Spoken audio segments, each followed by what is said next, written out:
Questions for Joe? Joe, third quarter, obviously that lead dwindles.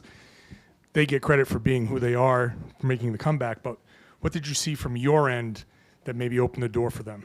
I mean, you expected something like that to happen. I mean, they're obviously going to go on a run. They're a great team, but we got cross-matched a little bit in transition, which got them some easy baskets. But I mean, just the nature of the game. I mean, I just saw two good teams playing against each other and just throwing punches and counter punches. Obviously they like I said, they got a couple help ups. They got a couple. We lost Merrill on 6 points, so like little stuff. They seem to be targeting Nimi a bit there. Is that just something that you wanted to leave him in and kind of like maybe get some film, or did you see something that you liked there, or was there any thought of maybe going to a different matchup there? What do you mean different matchup? In the third quarter, maybe going with a smaller lineup or something like that. You know what I mean? No, I mean it's a little bit of both. I mean, I thought some of the shots that they hit were tough. Some of the stuff that we gave up, he's got to work on. So, but if we're going to believe in our guys and get them to a level where we needed to get to, those are the things that you have to go through. So, you just got to continue to get better and better. But some of the stuff were, one of the Mitchell pull-up twos was tough. Some of the stuff we got to get better at. But if you're going to believe in your guys, you got to do it at critical moments as well. Joe, how do you think you guys responded to their force in the third quarter? I mean, you never gave up the lead. Obviously, they were going to push at you. What did you think, you guys, about the response to that? Yeah, I mean, we just kept a level of poise about us. We were able to tighten up some of the stuff in the fourth quarter that we gave up in the third quarter, and we just showed a level of physicality that we can get to on both ends of the floor. I thought the guys did a great job. I thought we were physical the entire game. Which I care more about throughout the regular season is our physicality, our toughness. The details are the second most important thing, and we slipped a little bit of that in the third, but in the fourth we picked up both of those things. But I thought we were extremely physical defensively, and I thought we were very poised and intentional on the offensive end, and I thought we made good reads. And it seemed like Al showed it. I mean, he's valuable to you guys, but yeah, he really showed his value tonight in his minutes. No question. What did you see out there? One, he's just an innate competitor. I don't think people realize that sometimes because of how quiet of a guy he is, but he's an innate competitor, and he has an ability to inspire people around us. And he did that, maybe it was Game 5 here last year against them. And so there's moments of the season that, he's a great leader, but sometimes his actions are so loud and his competitiveness is so loud, and I think tonight was one of those nights. When a game gets intense, when it gets physical, as it did late tonight, how important is it for you guys to have Tatum and Brown just play through all of that physicality and get to their spots? And how does it change you when they're very intent on doing that? Yeah, it was great. I thought both of them handled the pressure and the physicality well, and we lulled the offense. We played a little bit slower, but it was more important to get to the proper spacing. It was more important to get our drive and kick reads, and they did a great balance of handling the pressure, driving to attack, driving to get to the free throw line, driving to find guys. So the more I hope teams continue to be physical because it just gets us reps, and I thought they handled it really well. You mentioned the intentionality you guys played with. It felt like you guys were a lot more deliberate just from the jump over and over again, whether it was attacking mismatches or cutting off their passing lanes to disrupt them. How much of that was just you wanting to make that steady progress throughout the season versus seeing this as a big game, NBA Cup, 15-0 team, like stuff like that? I would say probably a little bit of both. If you ask the players, I'm sure they would say it's a little bit of both. To me, I care more about can we do it again, 72 hours from whenever the hell we play, and can we do it again a month from now and a month later, understanding that we're not going to be at our best all the time, but the most important thing over the course is can we just chip away and do that. So it was great that we did it tonight for the guys. They showed the level that we can get to. We just got to do it over and over again. Any questions? Bobby? With Nimi and specifically your bigs in a game like this, they're doing a lot of cutting. They're doing a lot of, sending their bigs back line. What does it kind of require out of your bigs to be able to, go against that defensively? And, what are you looking for him to improve on in a spot like that? Just get better versus executing different coverages. That's all. At the end of the day, I don't think he was bad. I think he was just the volume was high, and so it's the easiest thing to see is that they're going at him every time. But like I said, I thought Mitchell only had 4 points in the third quarter. He had some tough ones in the fourth quarter, but he did what he was supposed to do. And like I said, at the end of the day, you're gonna trust your guys. You gotta trust them all at critical moments. So just gotta get better. That's all. Just small details, recognizing who he's guarding, what the coverage is, and individual defense. So just he'll continue to grow. Thanks.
Is it really? I think so.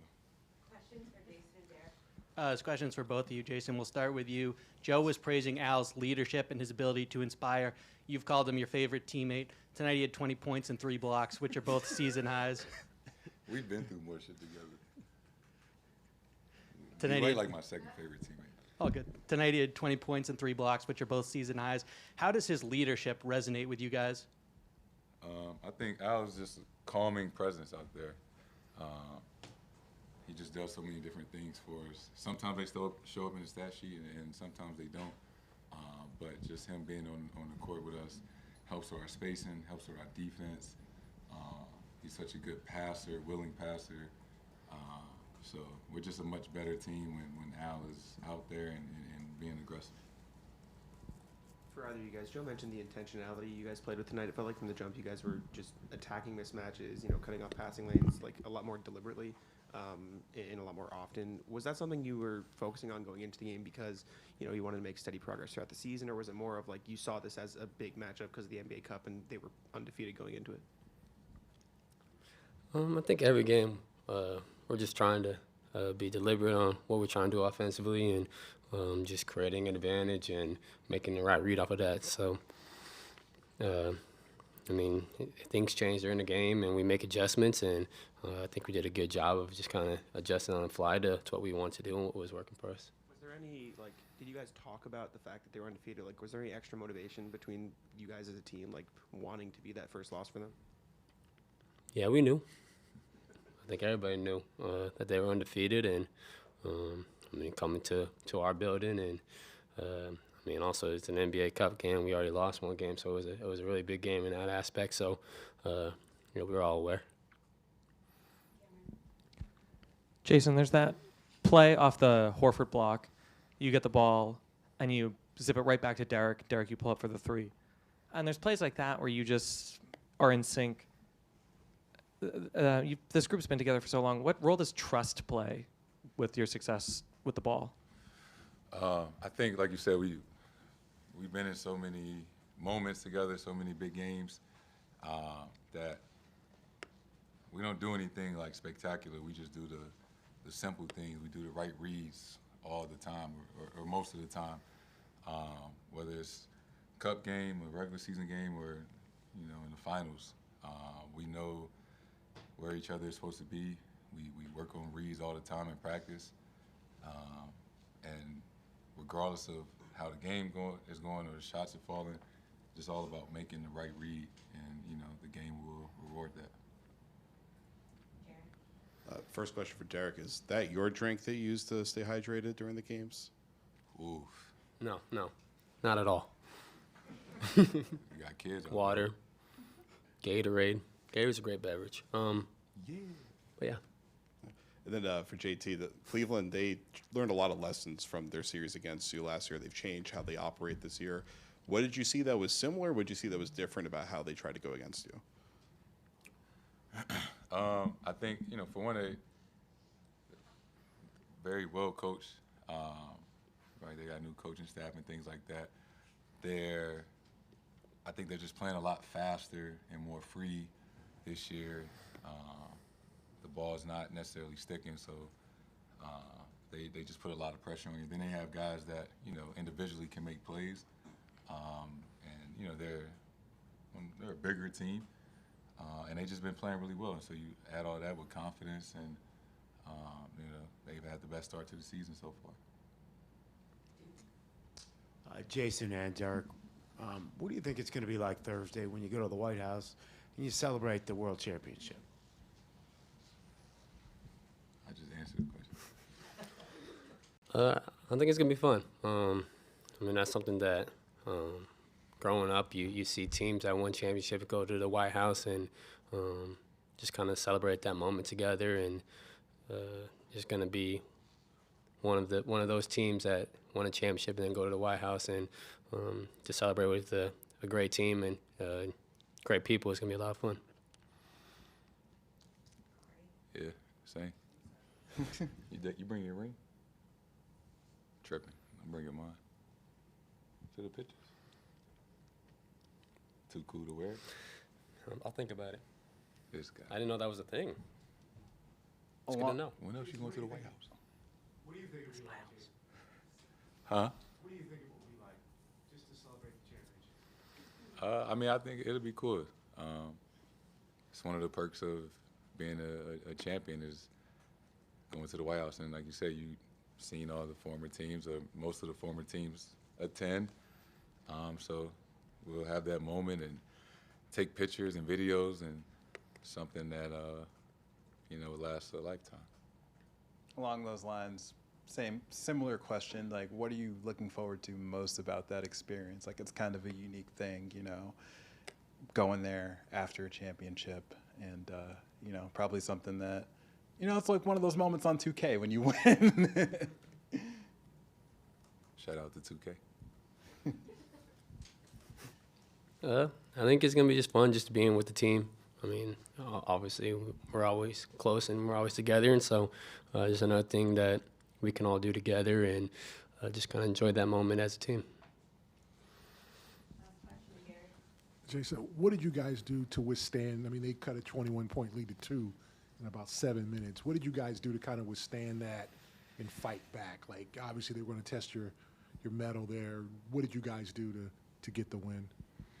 It's simple. We just locked in on defense. We've been in that situation a million times where it's like, it's time to win. It's time to lock in,